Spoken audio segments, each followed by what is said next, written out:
Hi everyone, today I'm sharing a very easy cornbread recipe that you have to try. Let's start with the dry ingredients. In a bowl, add 1 cup of organic cornmeal, 1 cup of flour, 1 tablespoon of baking powder, half a teaspoon of salt, and 1/4 cup of sugar.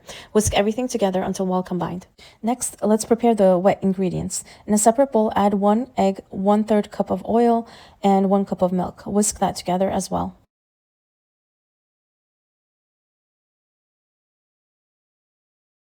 Now it's time to combine the wet and dry ingredients. Mix until just combined, don't overmix.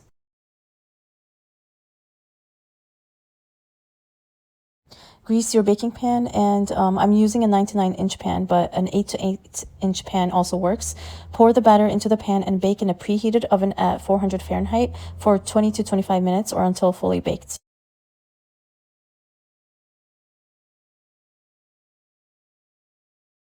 Once it comes out of the oven, I like to add about half a tablespoon of butter on top and spread it all over while it's still warm. And that's it. Slice it up and enjoy. If you give this recipe a try, please comment below and let me know how it turns out. Thanks so much for watching, and don't forget to like and subscribe for more easy and delicious recipes from Nernie's Kitchen.